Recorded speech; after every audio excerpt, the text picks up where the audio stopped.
Hi viewers, welcome to flavour by Shiba channel. ಇವತ್ತು bread omelette toast ಮಾಡ್ತಾಯಿದ್ದೀನಿ ನಾನು. ನೋಡಿ ರೆಡಿ ಇರೋದು ಇದು. ನನ್ನ ವೀಡಿಯೋಸ್ನ ಡೈಲಿ ವಾಚ್ ಮಾಡ್ತಾಯಿರಿ, ಹಾಗೆ ಒಂದು ಲೈಕ್ ಕೊಡಿ. ಮತ್ತು ಯಾರು ಇನ್ನೂ ಸಬ್ಸ್ಕ್ರೈಬ್ ಮಾಡ್ಕೊಂಡಿಲ್ಲ ಅವ್ರು ದಯವಿಟ್ಟು ಮಾಡ್ಕೊಳ್ಳಿ. ಇದು ಇವತ್ತಿನ ಬ್ರೇಕ್ಫಾಸ್ಟ್ ಸ್ಪೆಷಲ್. ಬ್ರೇಕ್ಫಾಸ್ಟ್ಗೂ ಅದನ್ನ ಮಾಡ್ಕೊಳ್ಬೋದು, ಬ್ರೆಡ್ ಆಮ್ಲೆಟ್ ಟೋಸ್ಟ್ನ. ಇಲ್ಲ ಈವ್ನಿಂಗ್ ಸ್ನ್ಯಾಕ್ಸ್ ಆಗೂ ಮಾಡ್ಕೊಳ್ಬೋದು. ನೋಡಿ, ಫಸ್ಟು ತವ ಬಿಸಿ ಆಗಲಿ. ಅದಾದಮೇಲೆ ತುಪ್ಪ ಹಾಕಿ ತವದ ಸುತ್ತ ಒಳಗಡೆ ಪೂರ್ತಿ ತುಪ್ಪ ಹಾಕಿಬಿಟ್ಟು 4 ಪೀಸ್ ಬ್ರೆಡ್ನ ಇಟ್ಕೊಳ್ಳಿ. ನಿಮ್ಮ ತವ ಹೇಗಿರುತ್ತೆ ಹಾಗೆ, ಆಯಿತಾ. ಇದು ರೋಸ್ಟ್ ಮಾಡಬೇಕು, ಬ್ರೆಡ್ನ ರೋಸ್ಟ್ ಮಾಡ್ಕೊಳ್ಬೇಕು. ತುಪ್ಪ ಹಾಕಿಬಿಟ್ಟು ಅದು ಒಂದು ಸೈಡ್ ರೋಸ್ಟ್ ಆಗುತ್ತೆ, ಮತ್ತು ಅದನ್ನು ಉಲ್ಟಾ ಮಾಡಬೇಕು. ಮೇಲೆಲ್ಲ ತುಪ್ಪ ಹಾಕ್ಕೊಡಿ ಇನ್ನೊಂದು ರೌಂಡು. ಮತ್ತು ಇದು ಚೆನ್ನಾಗಿ ರೋಸ್ಟ್ ಆಗಬೇಕು.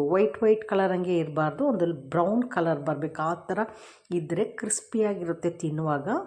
ಇದಾದಮೇಲೆ ಉಲ್ಟಾ ಮಾಡಿ, ಬ್ರೆಡ್ಡನ್ನು ಉಲ್ಟಾ ಮಾಡ್ಕೊಳ್ಳಿ, ಆಯಿತಾ.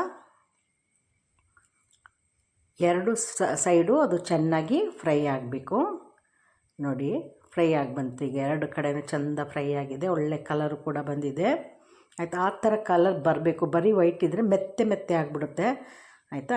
ಈಗ ನಮಗೆ ಆಮ್ಲೆಟ್ಗೆ ಏನು ಬೇಕೋ ಅದು ರೆಡಿ ಮಾಡ್ಕೊಳ್ಳೋಣ. ಒಂದು ಈರುಳ್ಳಿ ತೊಗೊಂಡಿದ್ದೀನಿ, ಸ್ವಲ್ಪ ಕರಿಬೇವಿನ ಸೊಪ್ಪು, ಒಂದು ಸ್ವಲ್ಪ ಕೊತ್ತಂಬರಿ ಸೊಪ್ಪು, ಮತ್ತು ಒಂದು 2 ಹಸಿಮೆಣಸಿನ್ಕಾಯಿನ ಸಣ್ಣದಾಗಿ ಕಟ್ ಮಾಡ್ಕೊಂಡಿದ್ದೀನಿ. ಈಗ ಒಂದು ಬೌಲಲ್ಲಿ ಏನು ಮಾಡಬೇಕು, 2 ಮೊಟ್ಟೆ ಹಾಕ್ಕೊಳ್ತಾ ಇದ್ದೀನಿ. 2 ಮೊಟ್ಟೆ ಹಾಕ್ಬಿಟ್ಟು ಅದ್ರ ಜೊತೆಗೆ ಈ ಆನಿಯನ್ನು ಮತ್ತು ಕರಿಬೇವಿನ ಸೊಪ್ಪು, ಕೊತ್ತಂಬರಿ ಸೊಪ್ಪು, ಆಮೇಲೆ ಹಸಿಮೆಣಸಿನ್ಕಾಯಿ ಕಟ್ ಮಾಡಿರ್ತೀವಲ್ಲ ಸಣ್ಣದಾಗಿ, ಅದನ್ನು ಹಾಕ್ಕೊಳ್ಬೇಕು. ಇದ್ರ ಜೊತೆಗೆ ನಮಗೆ ಟೇಸ್ಟಿಗೆ ಎಷ್ಟು ಬೇಕೋ ಅಷ್ಟು ಉಪ್ಪು ಹಾಕ್ಕೊಳ್ಳೋದು. ಅದಾದಮೇಲೆ ಒಂದು ಅರ್ಧ ಸ್ಪೂನು ಪೆಪ್ಪರ್ ಪೌಡ್ರ್ ಹಾಕ್ತಾಯಿದ್ದೀನಿ. ಆಮೇಲೆ ಚೆನ್ನಾಗಿ ಅದನ್ನ ಬೀಟ್ ಮಾಡ್ಕೊಳ್ಳಿ, ಚೆನ್ನಾಗಿ ಮಿಕ್ಸ್ ಮಾಡಿ ರೆಡಿ ಮಾಡ್ಕೊಳ್ಳಿ.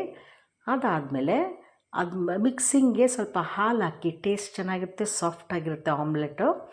ಈಗ ತವ ಬಿಸಿ ಆಗುವಾಗ ಸ್ವಲ್ಪ ಎಣ್ಣೆ ಹಾಕ್ಬಿಟ್ಟು ಇದೆಲ್ಲ ಚೆಂದ ಮಿಕ್ಸ್ ಆಗಿದೆ ನೋಡಿ, ಅದನ್ನು ಹಾಕ್ಕೊಡ್ಬೇಕು. ಹಾಕ್ಬಿಟ್ಟು ಆಮ್ಲೆಟ್ ಮಾಡ್ಕೊಳ್ಳಿ. ಫುಲ್ ತವ ಅದನ್ನ ಇದು ಮಾಡಿ ಜರುಗಿಸಿ ಹಾಕಿ ಕೊಡಿ ಹಾಗೆಯೇ, ಆಯಿತಾ. ಸಿಮ್ಮಲ್ಲಿ ಇಟ್ಕೊಳ್ಬೇಕು, ಈ ಟೈಮಲ್ಲಿ ಸಿಮ್ಮಲ್ಲಿ ಇಟ್ಕೊಳ್ಳಿ. ಇದಾದಮೇಲೆ ನಾವು ರೋಸ್ಟ್ ಮಾಡಿ ಇಟ್ಟಿದ್ವಲ್ಲ, ಈಗ ಬ್ರೆಡ್ನ ನಾವು ರೋಸ್ಟ್ ಮಾಡಿ ಇಟ್ಟಿದ್ವಲ್ಲ, ಅದನ್ನು ಈ ಮೊಟ್ಟೆ ಆಮ್ಲೆಟ್ ಮೇಲೆ ಇಟ್ಕೊಡ್ಬೇಕು. ಹಿಂಗೆ ನಮಗೆ ಒಂದು 2 ಸ್ಲೈಸ್ ಬ್ರೆಡ್ ತಿಂದರೆ ಸಾಕು, ಒಂಥರ ಹೊಟ್ಟೆ ತುಂಬ್ದಂಗೆ ಅನಿಸುತ್ತೆ. ಆ ಥರ ಚೆನ್ನಾಗಿ ಅನಿಸುತ್ತೆ, ಯಾಕಂದರೆ ಅಲ್ಲಿ ಡೆಲಿಷಿಯಸ್ ಆಯ್ತಲ್ಲ ಮೊಟ್ಟೆ ಗಿಟ್ಟೆಲ್ಲ ಸೇರಿದಾಗ. ಹಾಗಾಗಿ ಈಗ ಅದನ್ನು ಭಾಗ ಮಾಡ್ಕೊಳ್ಬೇಕು. ಮಾಡಿಬಿಟ್ಟು ಮತ್ತೆ ಇನ್ನೊಂದು ಸಲ ಉಲ್ಟಾ ಮಾಡ್ಕೊಳ್ಳಿ. ಅಲ್ಲಿ ಕ್ಲೀನಾಗಿ ಮೊಟ್ಟೆ ಬೆಂದಿರುತ್ತೆ, ಮೊಟ್ಟೆ ಆಮ್ಲೆಟು ರೆಡಿ ಆಗುತ್ತೆ. ಅದ್ರ ಜೊತೆಗೇ ಬ್ರೆಡ್ಡು ಸೇರುತ್ತಲ್ಲ, ಚೆನ್ನಾಗಿ ಅನಿಸುತ್ತೆ ನಮಗೆ ತಿನ್ನಲಿಕ್ಕೆ. ನೋಡಿ, ಈ ಥರ ರೆಡಿ ಆಗುತ್ತೆ. 2 ಕೈಯಲ್ಲಿ ಇಟ್ಕೊಂಡು 2 ಸ್ಲೈಸ್ ತಿಂದ್ಬಿಟ್ಟು ಹೋದರೆ ಫುಲ್ ಸ್ಟಮಕ್ ಸಾಕು. ಅದೇ ಬ್ರೇಕ್ಫಾಸ್ಟು. ಒಂದೊಂದು ದಿನ ಇದು ಒಂದು ಚೆನ್ನಾಗಿ ಒಂದು ಚೇಂಜಸ್ ಮಾಡ್ಕೊಳ್ಳಿ. ಇಲ್ಲ ಬೇಡ ಈವ್ನಿಂಗ್ ಮಾಡ್ಕೊಳ್ಳೋಣ ಅಂದರೆ ಈವ್ನಿಂಗ್ ಮಾಡಿ. ಮಕ್ಕಳು ತಿಂತಾರೆ, ಮಕ್ಕಳಿಗೆ ಇಷ್ಟಪಟ್ಟು ತಿಂತಾರೆ. ಹಾಗಾಗಿ ಮಾಡಿ, ಇದನ್ನು ಈ ಥರದನ್ನೆಲ್ಲ ಟ್ರೈ ಮಾಡಿ ಮನೇಲಿ ಒಂದು ಸಲ. ನೋಡಿ, 2 ಸ್ಲೈಸು ಇಟ್ಬಿಟ್ಟು ಆ 2 ಕೈಲಿ ತಿಂದ್ಕೊಳ್ಳೋದು ಎಷ್ಟು ಚೆನ್ನಾಗಿ ಅನಿಸುತ್ತೆ ಗೊತ್ತಾ. ನೀವು ಇದನ್ನ ಟ್ರೈ ಮಾಡಬೇಕು. ನೆಕ್ಸ್ಟ್ ವೀಡಿಯೋದಲ್ಲಿ ಮೀಟ್ ಮಾಡಿ.